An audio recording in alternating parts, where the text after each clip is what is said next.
हमें उम्मीद है कि पिछले एपिसोड के जरिए हम आपको नई शुरुआत से पहले मेंटली प्रिपेयर होने की इम्पोर्टेंस समझाने में कामयाब हुए होंगे।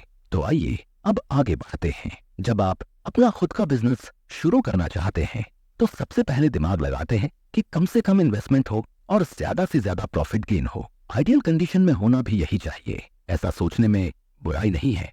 साथ ही आप हर छोटी से छोटी चीज का ध्यान रखते हैं ताकि आप पैसे को बचा सकें और कम से कम इन्वेस्टमेंट करते हुए एक शानदार सेटअप अपने लिए तैयार कर सकें।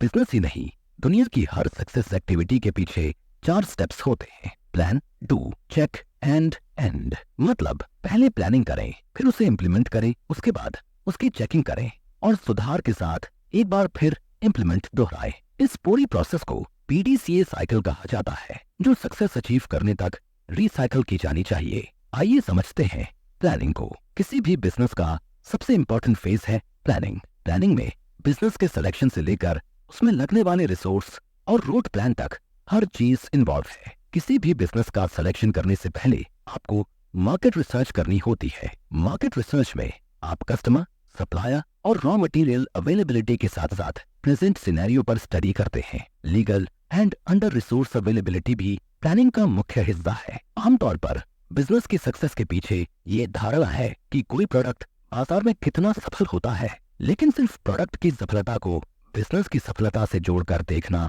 हर समय सही नहीं है। मैक्सिमम केस में प्लानिंग फेज में सिर्फ और सिर्फ प्रोडक्ट सक्सेस पर ध्यान दिया जाता है, लेकिन लॉन्ग टर्म में बिजनेस के लिए यह ठीक नहीं है। प्लानिंग के दौरान दूरदर्शिता बेहद जरूरी है। कम इन्वेस्टमेंट और बेटर प्रॉफिटेबिलिटी बिजनेस का थंब रूल हो सकता है, लेकिन यदि प्लानिंग स्ट्रांग हो तभी टारगेट अचीव किया जा सकता है। तभी तो आमतौर पर देखा गया है कि बिजनेस में जब एक कंपनी बेहतर राह पर होती है तो वो अपने इंफ्रास्ट्रक्चर में डेवलपमेंट करती है, बहुत सारे लोगों को अपने साथ जोड़ती है और काम के लिए बॉटम लाइन को तैयार करती है। ये इस बात का सूचक है कि वो अपनी प्लानिंग फेज में अभी तक सक्सेस रही है और अब बिजनेस एक्सपेंशन के लिए प्लान कर रही है। बिजनेस में सक्सेस का अंदाजा लगाना बेहद मुश्किल है, फिर भी प्लानिंग फेज में एनालिसिस और पास्ट डेटा के बेस पर हम होने वाले नुकसान और अनसक्सेस के चांसेस को कम या जीरो कर सकते हैं। क्योंकि करोड़ों रुपए लगाकर अनलिमिटेड सक्सेस अचीव करने की बजाय जब असफलता हाथ लगती है तो ये जिंदगी में बेहद मुश्किल हालात पैदा कर सकती है। ऐसे ज्यादातर मामलों में प्लानिंग का फेल हो जाना एक मुख्य कारण रहता है। इसलिए पहली प्रायोरिटी के रूप में फुल प्रूफ प्लानिंग पर जोर देना समझदारी होगी। जब आप मार्केट रिसर्च और एक स्ट्रॉन्ग डेटाबेस एनालिसिस के रिजल्ट के बाद अपने लिए बिजनेस का सिलेक्शन कर लेते हैं, इसके बाद आपका पहला काम प्लानिंग होता है। जब प्लानिंग करने बैठते हैं तो आपको मुख्य रूप से 6 चीजों पर ध्यान देना होता है। Main, man, money, machine, material, method और एनवायरनमेंट। इतने भारी भरकम शब्दों से डरिए नहीं। यहाँ किसी मल्टीनेशनल कंपनी इंस्टॉलेशन का जिक्र नहीं हो रहा है।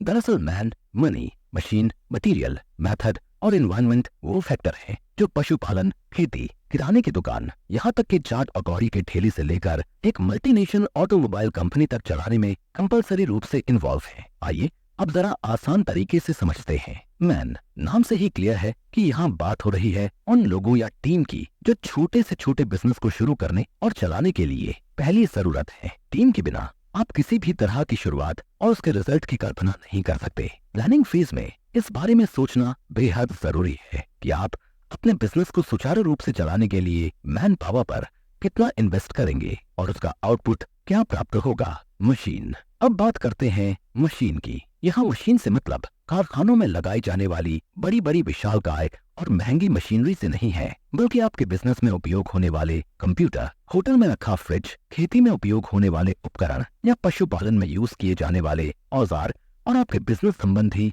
हर उपकरण आपके लिए मशीन है। मसलन हेयर सैलून पर काम करने के दौरान उपयोग किए जाने वाले औजार भी उस पर्टिकुलर बिजनेस के लिए मशीन है। प्लानिंग के दौरान मशीनरी कॉस्ट पर बात की जानी बेहद जरूरी है। मटेरियल।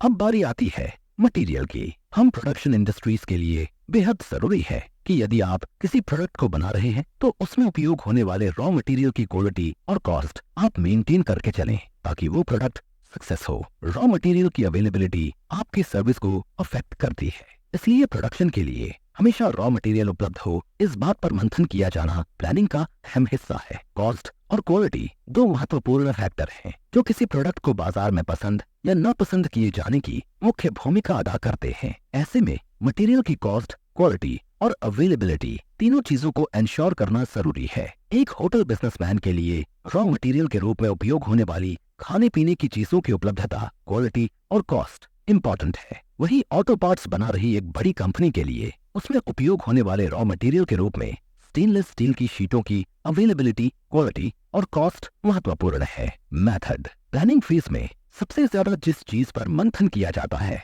और जो सबसे ज्यादा मुश्किल भी है वो है मेथड का चुनाव करना। आप अपने प्रोडक्ट को बनाने के लिए किस प्रोसेस या मेथड का चुनाव करते हैं, इस बात पर आपके प्रोडक्ट की क्वालिटी, क्वांटिटी, लाइफ और फ्यूचर डिपेंड करता है। साथ ही मेथड प्रोडक्ट कॉस्ट और प्रोडक्ट प्राइस को भी अफेक्ट करती है। कुछ खास तरह के प्रोडक्ट को लेकर सरकार ने एनवायरमेंटल पॉलिसी भी डिजाइन की है। ऐसे में अगर आप अपनी प्लानिंग के दौरान अपने आसपास के वातावरण को ध्यान में रखकर प्रोडक्ट का चुनाव और आगे की रूपरेखा तैयार करें तो शायद आप एक बेहतर प्लानिंग कर सकेंगे। हमें उम्मीद है कि अब आप बिजनेस शुरू करने की शुरुआती चरण के बारे में अच्छे से समझ चुके होंगे। प्लानिंग फेज के बारे में हमने आपको विस्तार से बताया। अगले एपिसोड में हम प्लानिंग की हकीकत के धरातल पर उतारने की प्रोसेस यानी इम्प्लीमेंटेशन, चेकिंग और री इम्प्लीमेंटेशन के बारे में जानेंगे।